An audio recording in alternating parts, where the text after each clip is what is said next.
साथियों नमस्कार। मेरे YouTube channel cure with naturopath पर आपका स्वागत है। पिछले वीडियो माय स्टोरी के पार्ट 1 एवं पार्ट 2 में मैंने बताया था कि यूरिक एसिड, गठिया, आर्थराइटिस हमें क्यों होता है और इसके क्या लक्षण होते हैं। जिन्होंने पार्ट 1 एवं पार्ट 2 नहीं देखा है तो उस वीडियो को भी आप जरूर देखिए। दोनों वीडियो का लिंक मैंने डिस्क्रिप्शन में दे दिया है, वहां पर क्लिक करके आप देख सकते हैं या फिर वीडियो के प्लेलिस्ट में भी जाकर देख सकते हैं। मैं ऐसा इसलिए कह रहा हूं क्योंकि दोनों वीडियो आपस में जुड़े हुए हैं। इस वीडियो में मैं आपको बताऊंगा कि कैसे प्राकृतिक चिकित्सा के सिद्धांतों का प्रयोग करके मैंने अपना यूरिक एसिड का लेवल 8.7 से घटाकर 5.6 तक ले आया और मेरी अर्थराइटिस गठिया की बीमारी ठीक हो गई। गठिया अर्थराइटिस जीवन शैली से जुड़ी हुई बीमारी है। प्राकृतिक चिकित्सा के अनुसार हमारे शरीर में रासायनिक क्रियाएं चलती रहती हैं। उदाहरण के रूप में पाचन, श्वसन, उत्सर्जन एवं रोग प्रतिरोधी क्रियाएं। इन सभी क्रियाओं के कारण उत्पन्न विषैले पदार्थ को विजातीय पदार्थ या फॉरेन पार्टिकल्स कहते हैं और इनका निष्कासन शरीर के प्रमुख उत्सर्जी छिद्रों के द्वारा आवश्यक हो जाना चाहिए। लेकिन जब हमारे खराब जीवन शैली के कारण शरीर से बाहर नहीं निकल पाते हैं तो रक्त की कोशिकाएं इन्हें शरीर के विभिन्न अंगों में डिपॉजिट करने लगती हैं। जिन अंगों में ये अशुद्धियां डिपॉजिट होती हैं तो उस अंग से संबंधित बीमारी का नाम दे दिया जाता है। उदाहरण के रूप में जोड़ों में एकत्रित हो जाती हैं तो उसे अर्थराइटिस एवं जोड़ों का दर्द कहते हैं। लीवर में यह अशुद्धियां एकत्रित हो जाती हैं तो उसे लिवर सिरोसिस कहते हैं। गर्दन के जोड़ों में एकत्रित हो जाती हैं तो उसे सर्वाइकल स्पॉन्डिलाइटिस कहते हैं। पैनक्रियाज में एकत्रित हो जाता है तो उसे पैनक्रियाटिस कहते हैं। फेफड़ों में एकत्रित हो जाता है तो उसे ब्रोंकाइटिस कहते हैं। मस्तिष्क में एकत्रित हो जाता है यह अशुद्धियां तो उसे मेनिंजाइटिस कहते हैं। यहाँ पर ध्यान रखने वाली बात यह है कि इन बीमारियों का नामकरण अंग्रेजी के चिकित्सा पद्धति के अनुसार हुआ है, जहाँ टिस का मतलब होता है प्रदाह या सूजन। मजेदार बात यह है कि प्राकृतिक चिकित्सा के सिद्धांतों के अनुसार मरीज को किसी भी प्रकार की कंपनी में दवा जैसे टैबलेट, सिरप, इंजेक्शंस, कैप्सूल्स, किसी भी प्रकार का चूर्ण हो, भस्म हो, नहीं दिया जाता है। शरीर के अंदर खुद की हीलिंग पावर होती है। जब हम अशुद्धियों को शरीर से बाहर निकाल देते हैं तब शरीर खुद ब खुद अपने आप को ठीक कर लेती है। अशुद्धियां शरीर के बाहर निकलती ही सही हो जाता है। शरीर में एकत्रित विजातीय पदार्थ को बाहर निकालने के लिए प्राकृतिक चिकित्सा में निम्नलिखित विधियों का प्रयोग किया जाता है, जैसे उपवास, भोजन में बदलाव, मिट्टी पट्टी जिसको मड बाथ भी कहते हैं, कटी स्नान जिसको हिप बाथ भी कहते हैं, फुट बाथ, एनिमा, मालिश यानी कि मसाज और सूर्य स्नान यानी कि सन बाथ, जिसमें सूरज की रोशनी में कम से कम 1 घंटा बैठना चाहिए और शारीरिक एक्सरसाइज इत्यादि ये विधियां हैं जिससे शरीर से सारी अशुद्धियां बाहर निकल जाती हैं। अब आइए देखते हैं कि मेरे द्वारा प्रयोग में लाई गई बदलाव क्या था, जिसके कारण जो है मैंने अपना यूरिक एसिड का लेवल 8.7 से कम कर लिया। तो पहला बदलाव जो मैंने किया था वह था भोजन में बदलाव। यूरिक एसिड के निर्माण में सहायक भोजन जैसे सभी प्रकार के दालों का 6 महीने के लिए प्रयोग बंद कर दिया था। बीन्स, राजमा, काजू, पिस्ता, बादाम, अखरोट का प्रयोग 1 वर्ष के लिए बंद कर दिया था। भिंडी, अरवी, कटहल, बैगन 1 वर्ष के लिए बंद कर दिया था। ये सब्जियां थी। भोजन के समय में बदलाव यानी कि भोजन के टाइम में बदलाव। इसमें क्या बदलाव हुआ देखिए, सुबह केवल फल और जूस का प्रयोग। फल एक तरह का लेता था या कई तरह का मिक्स करके भी लेता था। फल को भरपेट खाता था। दोपहर को 10 बजे से 1 बजे के बीच लंच करता था और शाम को 5 से 6 बजे के बीच जो है मैं अपना डिनर कर लेता था। यानी लगभग सूर्यास्त होते-होते आपको अपना डिनर कर लेना चाहिए। और मैंने अपने जीवन शैली में क्या बदलाव किया था, उसे देखिए आप। दिन भर में केवल 3 बार ही भोजन करना, यानी मुँह जूठा करना। यानी कहते हैं ना कि मुँह जूठा करते हो, क्यों बार-बार खाते हो? या फिर भोजन बार-बार क्यों करते हो? यहाँ तक कि एक चॉकलेट भी आप खाते हैं, तो वह भोजन में शामिल माना जाएगा। प्राकृतिक चिकित्सा ऐसा कहता है कि एक चॉकलेट के साथ वही सारी प्रक्रियाएँ होती हैं, जो आप भोजन करते हैं।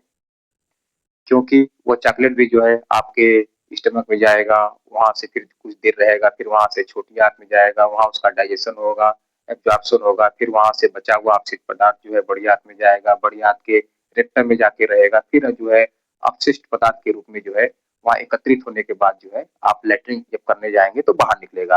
ये सारी प्रक्रियाएँ जो है एक चॉकलेट के साथ होता है, यानी कि निकलने का मार्ग एक है और जाने का मार्ग ऊपर से जो है भोजन आएगा और नीचे से भोजन निकलेगा। मार्ग ओपनिंग जो है 2 ही सिरा है बस। अपने पे नियंत्रण रखने को ही साधना कहते हैं। यदि आप अपने आप को नियंत्रण रखते हैं तो यही ईश्वर की प्राप्ति है।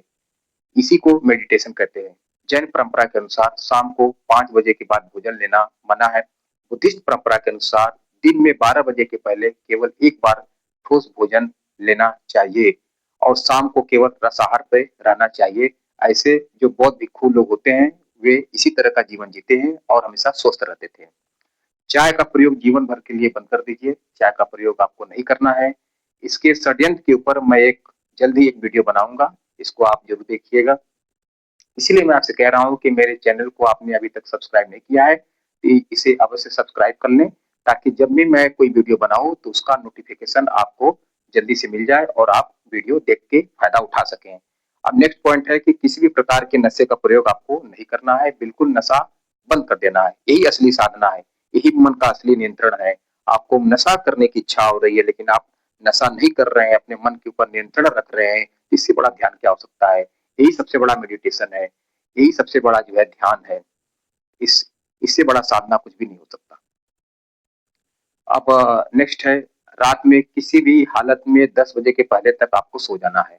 दोस्तों, मैं जो है पिछले 4 सालों से ठीक जो है 9 से साढ़े 9 बजे के बीच सो जाता हूँ। आखिरी जो है साढ़े 9 बजे तक होता है, उसके बाद मैं सो जाता हूँ और फिर अपने मोबाइल को स्विच ऑफ कर देता हूँ और फिर सीधे जो है सुबह अपने मोबाइल को स्विच ऑन करता हूँ।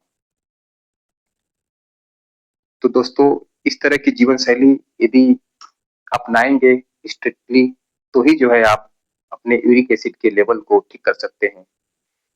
और सोने से आधे घंटे पहले या 1 घंटे पहले प्यास के अनुसार आप पानी पी लें, भरपेट पानी पिएँ। क्योंकि यदि आप सोते समय पानी पिएँगे या पानी पी के सोने जाएँगे तो रात को आपको उठना पड़ेगा। आपकी उम्र यदि 40 साल है, 40 साल से ऊपर है, तो आपको बार-बार पेशाब करने जाना पड़ेगा। तो आपकी नींद टूट जाएगी, तो नींद खराब हो जाएगी, फिर आपका दिन खराब हो जाएगा। इसलिए जो है सोने से आधे घंटे पहले आप भरपेट पानी पी लीजिए। भोजन करने के दौरान, यानी कि बीच-बीच में जब आप भोजन कर रहे हैं, तो कम से कम आपको 1 गिलास पानी अवश्य पीना चाहिए, यानी कि 250 एमएल तक पानी अवश्य पीना चाहिए। जैसे आपने 5 मिनट भोजन कर लिया, तो आप 2 घूँट पानी पी लीजिए, फिर 10 मिनट हो गया भोजन करते हुए, तब 2 घूँट और पानी पी लीजिए। इस तरह से जब आपने भोजन खत्म कर लिया, तो कम से कम 250 एमएल तक पानी आपको ज़रूर पीना है, यही प्राकृतिक चिकित्सा कहता है। किंतु परंतु ना करें, क्योंकि यूट्यूब पे इससे पहले आपने जो भी सुना है, जो भी देखा है, तो उसको भूल जाइए। जब भी आपको प्यास लगे तब आप पानी पीजिए। पानी पीने के लिए पानी पीने का इंतज़ार मत कीजिए। जब आपने भोजन कर लिया है, तो भोजन के कितनी देर के बाद पानी पीना है, इसके ऊपर डिपेंड करता है कि भोजन किस तरह का था। आपने यदि तीखा मसाला वाला भोजन किया है, तो आपको आधे घंटे के बाद प्यास लग जाएगा, तो आप पानी पी लीजिए। यदि आपने ऐसा भोजन लिया है जिसमें मिर्च मसाला नहीं है, तीखापन नहीं है, गरिष्ठ भोजन नहीं है, मसाला नहीं है, तो आपको 1 घंटे के बाद या डेढ़ घंटे के बाद भोजन लगेगा, तब आप पानी पी लीजिए। जब भी पानी पीजिए, भरपेट पानी पी लीजिए। लेकिन हाँ, यदि आपने भोजन कर लिया है तो 1 से सवा घंटे के बाद प्यास लगती है और तब जो है आप पानी भरपेट पीजिए। डिब्बे में बंद, पैकेट में बंद या पैक्ड किसी भी खाद्य सामग्री का प्रयोग जिसपे ऊपर एक्सपायरी डेट लिखा हुआ है, उसका प्रयोग कतई न करें, कभी नहीं करें। अपने हेल्थ को खराब करके कंपनी का फायदा न पहुंचाएं। सुबह या शाम को जब भी मिले मौका, तो आप जो है कम से कम 1 घंटे के लिए वॉकिंग, जॉगिंग, रनिंग या कोई भी एक्सरसाइज अवश्य करें। एक्सरसाइज तब तक करें जब तक कि पसीना ना निकल जाए। पसीना निकालने के लिए आप कोई 1 घंटे के लिए कोई भी गेम खेल सकते हैं, कोई बैडमिंटन खेल सकते हैं घंटे के लिए, या वॉलीबॉल खेल सकते हैं, या फुटबॉल खेल सकते हैं। जो भी आपका तरीका अपनाना चाहते हैं आप अपनाइए, लेकिन 1 घंटे तक अवश्य कीजिए ताकि आपके शरीर से पसीना निकले। पसीने निकलेगा तभी जो है यूरिक एसिड ठीक होगा। अब यदि आप 1 घंटे तेज कदमों से चलेंगे तो पसीना स्वाभाविक रूप से अपने आप आएगा, और स्वाभाविक प्रक्रिया है ये, पसीना ज़रूर निकलेगा। दूध, दही, घी, मक्खन, छाछ या दूध से बने हुए चीज़ों का प्रयोग बिल्कुल बंद कर दीजिए। इसके ऊपर मैं बाद में एक वीडियो बनाऊँगा, अभी इस वीडियो में नहीं। दूध से बनी हुई किसी भी प्रकार की मिठाई का प्रयोग आपको नहीं करना है, और इससे जो है यूरिक एसिड आपका बढ़ता जाएगा। आपका गठिया अर्थराइटिस कभी ठीक नहीं होगा। ऐसा आप 1 साल के लिए बंद कर दीजिए। हाँ, बीच-बीच में जब भी आपको मिठाई खाने की इच्छा हो तो आप बिना दूध के बने हुए मिठाई ले सकते हैं, जैसे लड्डू ले लीजिए, और वो भी जो है भोजन जब आप कर रहे हैं तभी मिठाई खाइए। दिन भर तो मिठाई खाना नहीं है, या जब मन में इच्छा तब तो खाना नहीं है। आपको 3 बार ही भोजन करना है। तो मिठाई या बीच में कोई सामान आपको मिल गया खाने को, किसी ने दे दिया, किसी ने प्रसाद दे दिया, तो उसको जो है आप रख लीजिए। जब आप दोपहर का भोजन खा रहे हैं या शाम का भोजन खा रहे हैं तो उसी समय जो है भोजन खाने के दौरान ही आप उसको खा लीजिए। बीच में मुंह जूठा मत कीजिए, क्योंकि मैंने शुरू में बताया है कि भोजन के समय ही कुछ खाना है, क्योंकि आपको जो है केवल 2 बार भोजन करना है, 1 बार फल खाना है, इसके अलावा बीच में कुछ नहीं खाना है। प्राकृतिक चिकित्सा में जीवन जीने की सरल विधि बताई जाती है, ना कि सुबह से शाम तक इसी चक्कर में रहें कि 6 बजे सुबह किस पत्ते का जूस पीना है, 8 बजे किस पत्ते का जूस पीना है, शाम को किस पत्ती या सब्जी का जूस पीना है।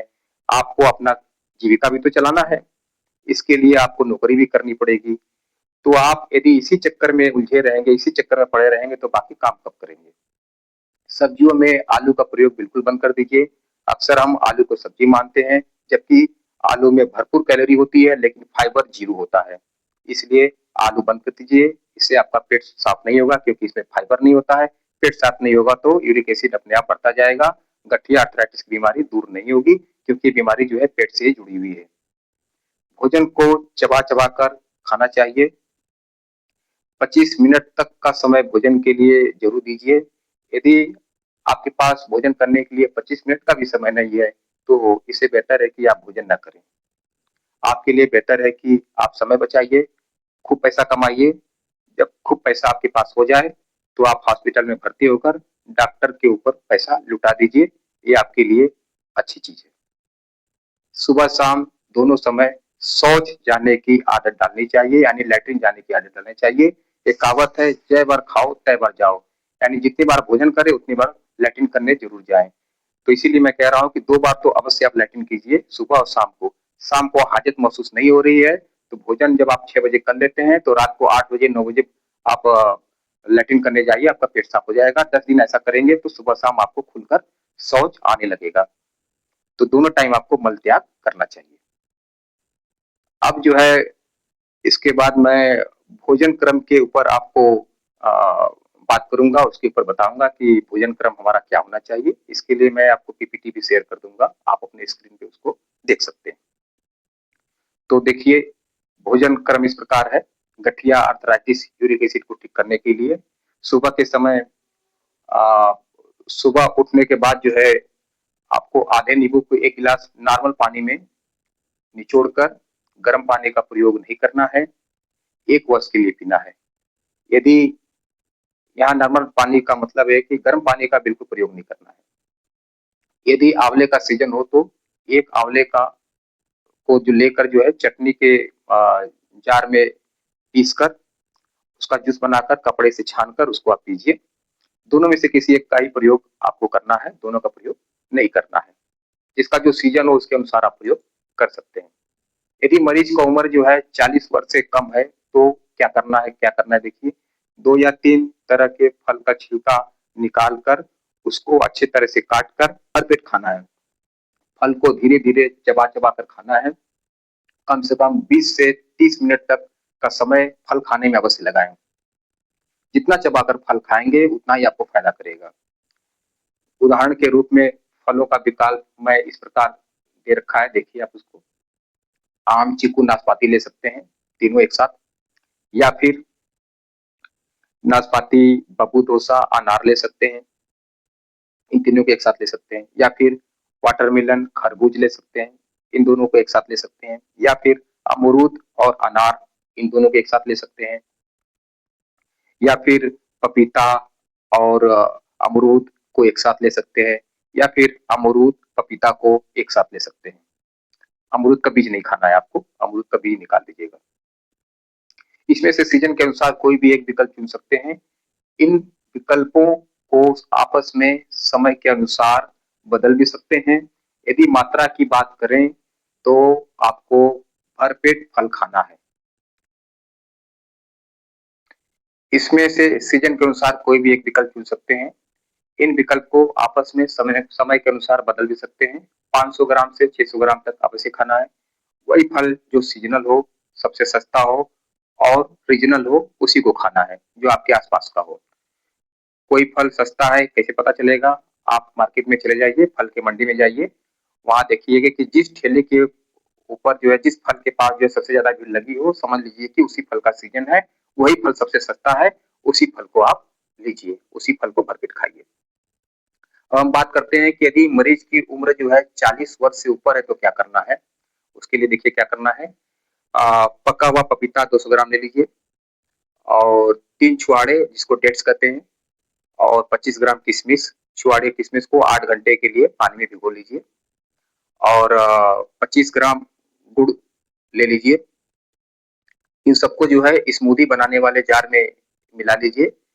वो मिक्सर वाला जो जार होती है, उसमें एक स्मूदी बनाने वाला जार होता है, उस जार में जो है इन सभी चीजों को डाल दीजिए, और पका हुआ पपीता डाल दीजिए, छुआरे डाल दीजिए जो भिगोया हुआ आपने, किशमिश डाल दीजिए जो भिगोया हुआ आपने, और गुड़ डाल दीजिए थोड़ा सा 25 ग्राम। इसको मिला के अच्छे से 2-3 मिनट तक पानी डालकर, कम से कम 1.5 गिलास तक पानी डालिए, और उसको जो है अच्छे से मिक्स कीजिए और स्मूदी उसका बना लीजिए। एक विकल्प ये भी है कि छुआड़े को और किशमिश को आप चटनी बनाने वाले जार में, मिक्सर में जो एक जार होता है छोटी चटनी बनाने वाली, उसमें डाल दीजिए। उसमें अच्छे से पेस्ट बना के फिर जो है स्मूदी बनाने वाले जार में डालिए, जिसमें पपीता हो, गुड़ हो, इसको डाल के अच्छी तरह से स्मूदी बना लीजिए। जब अच्छी तरह से स्मूदी आपका तैयार हो जाए तो उसको जो है, तो चम्मच के साथ धीरे धीरे धीरे धीरे करके आपको खाना है। चबा चबा कर खाना है, इसको पीना नहीं है, चबा चबा कर खाइए इसको। चम्मच चम्मच से ले लेके खाइए, या मुंह लगा के भी खा सकते हैं, लेकिन कम से कम 20-25 मिनट लगना चाहिए। जल्दीबाजी मत ना करें। कम से कम 2 गिलास स्मूदी खाने में या पीने में आपको 15 से 20 मिनट का समय अवश्य लगना चाहिए। तो सुविधा के अनुसार जो है, आपके लिए कुछ विकल्प मैं इसमें दे दे रहा हूँ, आपको मिल जाएगा। देखिए, स्मूदी विकल्प नंबर 1, पपीता, 3 छुहारे, 25 ग्राम किशमिश और 25 ग्राम गुड़। इसकी स्मूदी बना लेना है, पहला विकल्प। आप यहाँ छुहारा का मतलब होता है डेट्स, सूखी हुई ड्राई जो होता है, उसको पानी में भिगो के। विकल्प नंबर 2, पपीता, आम, 25 ग्राम छुहारे, 25 ग्राम किशमिश और 25 ग्राम गुड़। ये स्मूदी विकल्प नंबर 2 था। अब स्मूदी विकल्प नंबर 3 देख लीजिए। इसमें जो है आप पके हुए अमरूद ले सकते हैं 300 ग्राम तक, बीज निकाल करके, और बीज नहीं होना चाहिए इसमें, प्लस 25 ग्राम किशमिश और 3 छुहारे और 25 ग्राम गुड़। इसको जो है स्मूदी बनाने वाले जार में अच्छे से स्मूदी बना लीजिए, और इसका जो है प्रयोग करें। केले का प्रयोग आपको बिल्कुल नहीं करना है, क्योंकि केला खाएंगे तो आपका पेट बिल्कुल साफ नहीं होगा। पेट साफ नहीं होगा तो फिर यूरिक एसिड ठीक नहीं होगा। आपको जो है सीजन के अनुसार, अपने रीजन के अनुसार फल लेना है। अब बात करते हैं हम लोग जो है दोपहर के भोजन का। दोपहर का भोजन कैसा होना चाहिए? सब्जी का प्रयोग आपको अधिक करना है। एक रोटी के साथ 1 कटोरी सब्जी लेना है। यदि आप 4 रोटी खा रहे हैं तो 4 कटोरी सब्जी खानी है। सब्जी की मात्रा जो है 3 गुना होना चाहिए रोटी से। सब्जी रोटी भरपेट खाना है। इसके साथ ही जो है आपको 50 ग्राम सलाद ले सकते हैं। सलाद मिक्स हो सकता है, जिसमें टमाटर, खीरा, मूली, गाजर, कोई मिक्स हो सकता है, या कोई एक भी हो सकता है। यदि सब्जियों का विकल्प यहाँ पे दिया जा रहा है, आप विकल्प देख लीजिए क्या क्या है। गाजर, पालक, तुरई जिसको कि नेनुआ भी कहते हैं, घिया जिसको कि लौकी कहते हैं, परवल, पत्ता गोभी, जिमीकंद, रामफल जिसको कुमड़ा भी कहते हैं, हरे मटर, ये सब जो है आप लोग ले सकते हैं। ये सारे विकल्प था। आपको किन सब्जियों का प्रयोग नहीं करना है इसको देख लीजिए। बैंगन, भिंडी, कटहल, अरबी, बीन्स, सेमफली, आलू, सोयाबीन, छोले, मटर, सूखे बेर, इनकी सब्जी आपको नहीं खाना है। आपको राजमा भी नहीं लेना है, खाएंगे तो यूरिक एसिड ठीक नहीं होगा। शाम का भोजन आपका कैसा होना चाहिए इसको देख लीजिए। शाम का भोजन आपको 6 बजे तक ले लेना है। शाम का भोजन भी दोपहर के भोजन की तरह ही होना चाहिए, और लेकिन उसमें सलाद का प्रयोग नहीं करना है। 6 महीने तक जो है किसी भी प्रकार के दाल का प्रयोग आपको नहीं करना है। 6 महीने तक जो है चावल का नहीं खाना है आपको। रोटी बनाने का तरीका देख लीजिए। 4 सदस्य के परिवार के लिए गेहूं के आटे में कम से कम 50 ग्राम मक्के का आटा डाल करके गूंथना है। बेसन का प्रयोग बिल्कुल नहीं करना है। मक्के या बाजरे का आटा का प्रयोग कर सकते हैं। सही विकल्प तो मक्के का आटा ही है। यदि मक्के का आटा आपको नहीं मिल पा रहा है तो इसके लिए विकल्प के रूप में जो है आप स्वीट कॉर्न मार्केट में आता है, उसको पानी में उबाल लें। उसको भोजन करने के बाद दोपहर या रात के शाम के खाने में किसी भी टाइम खा सकते हैं। ये जो है मक्के का आटा नहीं है तो उसका विकल्प है स्वीट कॉर्न। भोजन को धीरे धीरे कम से कम 25 मिनट तक चबा चबा कर खाइए। 1 साल तक इस तरह का आप भोजन करें, आपको रिजल्ट 1 महीने के अंदर ही मिलना शुरू हो जाएगा। 1 वर्ष के बाद जो है आपका यूरिक एसिड का लेवल 40% तक कम हो जाएगा। यूरिक एसिड का लेवल कम होते ही गठिया और आर्थराइटिस समाप्त हो जाएगी। अब देखिए इसके बाद जो है मैं दूसरा चिकित्सा क्रम के ऊपर बात करूंगा आपको, क्योंकि तो साथियों आपने देखा अभी ये भोजन का क्रम, अब हम देखते हैं चिकित्सा का क्रम। चिकित्सा हमने क्या क्या किया था यूरिक एसिड के लेवल को कम करने के लिए। ये चिकित्सा केवल आपको मार्च से नवंबर माह तक के बीच ही करना है। इसके बाद ठंड आ जाती है तो ठंड में ये चिकित्सा आपको नहीं करना है। तो मार्च से नवंबर के बीच में आपको करना है। इसमें क्या करना है आपको 2 दिवसीय जूस या फल पे आधारित आपको फास्टिंग करनी है, उपवास करना है। पहले दिन फलों के जूस पर रहना चाहिए आपको दिन भर, और दूसरे दिन केवल फल खाकर दिन भर रहना चाहिए। फल बिना नमक, मिर्च, मसाला को खाना चाहिए, या फल को जूस पीना चाहिए। इसकी पीपीटी मैं आपको शेयर कर दूंगा, आपके पास पीपीटी आ जाएगी, आप उसको देख लीजिएगा। और फल में जो है बिना नमक, बिना मसाले के खाना चाहिए या पीना चाहिए। फल उपवास या जूस उपवास, किसी भी तरह के उपवास में एनिमा जरूर लेना चाहिए। पहले दिन फलों के जूस के लिए संतरा, मौसम्बी, अनार, पाइनएप्पल्स, इसमें से किसी का भी जूस प्रयोग कर सकते हैं। या एक टाइम फल का जूस ले लें या दूसरे टाइम दूसरे फल का जूस लेना चाहिए। दूसरे दिन जो है आप केला छोड़कर कोई भी फल ले सकते हैं। शाम को 6 बजे के बाद फल का प्रयोग ना करें। 6 बजे के बाद आपको जूस भी नहीं पीना है। 2 दिन के उपवास के बाद, यानी 2 दिन जो है आपको फल और जूस के ऊपर ही उपवास रहना है। 2 दिन आपको कोई भोजन नहीं करना है। 2 दिन के उपवास के बाद जो भोजन का क्रम होगा इस प्रकार है, उसको आप देखिए। सुबह सुबह जो है एनिमा लेंगे। सुबह शौच जाने के बाद जो है 14 दिन तक आपको एनिमा लेना है। एनिमा किस तरह लेना है इसकी इसके ऊपर मैं वीडियो बनाऊंगा, या फिर यूट्यूब के ऊपर बहुत सारा वीडियो पड़ा हुआ है, वहां से आप देख लीजिएगा। एक बात का ध्यान रखिएगा कि एनिमा लेते समय जो है रबड़ की ट्यूब आती है उसका प्रयोग कीजिएगा। और रबड़ की ट्यूब मार्केट उसके साथ ही आती है एनिमे के।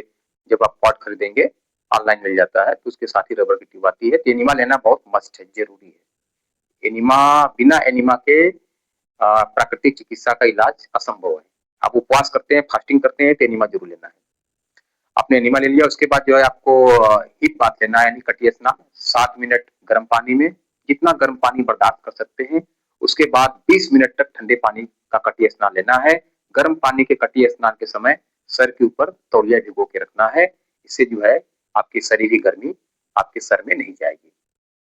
यदि मान लीजिए किसी को हाई बीपी है तो सर में गर्मी जाएगी तो बीपी और बढ़ जाएगा, तो उसके लिए जो है सर के ऊपर तौलिया भिगो के रखते हैं आपको कटी स्नान लेते समय गर्म पानी का। तो उसके बाद जो है नेक्स्ट है पेट पर मिट्टी पट्टी का प्रयोग करना है 30 मिनट के लिए, जिसको मड बाथ कहते हैं। इसके ऊपर मैं वीडियो बनाऊंगा, आपको वीडियो में आप देखिएगा किस तरह से लेते हैं। अब सारा चीज जो है आपको घर पे बैठ के सब कुछ कर सकते हैं, कहीं जाने की जरूरत नहीं है। अब जो है शाम को उसके बाद क्या करना है, शाम को भोजन से 1 घंटे पहले आपको जो है 20 से 30 मिनट तक ठंडे पानी का कटी स्नान लेना है। एक तो कटी स्नान आपने सुबह लिया था, हिप बाथ, और उसी हिप बाथ को आपको शाम को भी लेना है आधे घंटे के लिए, भोजन करने से घंटे पहले, शाम को। फिर देखिए उसके बाद क्या करना है आपको, सुबह या शाम दोनों टाइम शौच अवश्य करना चाहिए। शौच जाने की इच्छा हो या ना हो तो धीरे-धीरे जो है आप सुबह तो आप जाएँगे ही, शाम को भी शौच जाइए, धीरे-धीरे आपको इसकी आदत बन जाएगी।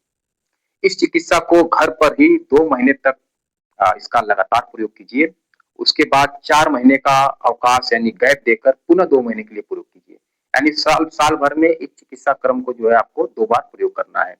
एक बार में 2 महीने के लिए कीजिए, फिर उसके बाद गैप दे दीजिए, फिर इसको जो है 2 महीने के लिए फिर इसी क्रम को दोहराना है। ये आपकी पीपीटी में आपकी स्क्रीन पे आ जाएगी, इसका आप स्क्रीनशॉट खींच के इसको सुरक्षित रख सकते हैं, इसका भविष्य में प्रयोग कर सकते हैं। एडवाइस के लिए मैं आपको क्या बता रहा हूँ, देखिए take at least 1 hour sun bath, आपको जो है कम से कम 1 घंटे धूप में अवश्य बैठना है। धूप जो है अमृत होता है, धूप में अवश्य बैठिए, इससे आपके जोड़ों के दर्द ठीक होते हैं। और फिर क्या करना है आपको, ड्राई मसाज लेना है पूरे होल बॉडी का। नहाने से पहले, आप नहाने जा रहे हैं सुबह-सुबह तो उसके पहले जो है शरीर की पूरी मालिश कर लीजिए, हाथ से रगड़ लीजिए, फिर उसके बाद नहाइए। गर्म पानी से नहीं नहाना है, ध्यान दीजिएगा। यदि आप बहुत ठंड है, 4 डिग्री, 5 डिग्री, 6 डिग्री के टेम्परेचर है, तो आप गर्म पानी का प्रयोग उतना ही करेंगे जितना कि आपके बोरिंग का पानी आता है। तो बोरिंग का जो पानी होता है जितना गर्म, उतना ही गर्म पानी का प्रयोग करेंगे, या बोरिंग के पानी से नहाइए, सबसे बेस्ट है ये। लेकिन डायरेक्ट गर्म पानी का यूज़ नहीं करेंगे। यदि करते भी हैं तो जो है आपका इतना होना चाहिए कि जैसे बोरिंग का पानी है। अब उसके बाद क्या करना है आपको, take 1 spoon extra virgin olive oil, जो शीशे के बॉटल में आती है, प्लास्टिक वाली बॉटल का यूज़ नहीं करेंगे। शीशे के बॉटल में एक्स्ट्रा वर्जिन ऑलिव ऑयल मिल जाएगा आपको, उसको लीजिए। ल्यूकवार्म, हल्का-सा गर्म पानी में जो है 2 चम्मच डालिए, और रात को खाना खाने के 2 घंटे के बाद जब आप सोने जाइए तब इसको ले लीजिए। इससे जो है यूरिक एसिड कम होगा आपका, पेट भी साफ होगा। अब जो गठिया में, अर्थराइटिस में जो है दरअसल शरीर में वात बढ़ जाता है, वायु बढ़ जाता है, जिसकी वजह से जोड़ों में दर्द होता है। तो जब आपको इसका प्रयोग करेंगे ओलिव ऑयल का, तो ये जोड़ों का दर्द आपके ठीक रहेंगे, पेट भी साफ होगा। ये सभी चिकित्सा क्रम किसी प्राकृतिक चिकित्सक के देख रेख में घर पे लेना चाहिए। अब घर पे ले रहे हैं तो किसी प्राकृतिक चिकित्सक होंगे, उसकी देख रेख में लीजिए, या फिर प्राकृतिक चिकित्सालय में आप भर्ती हो जाइए 10 दिनों के लिए, वहाँ जाइए, वहाँ सीख लीजिए, फिर उसके बाद घर पे आके कीजिए।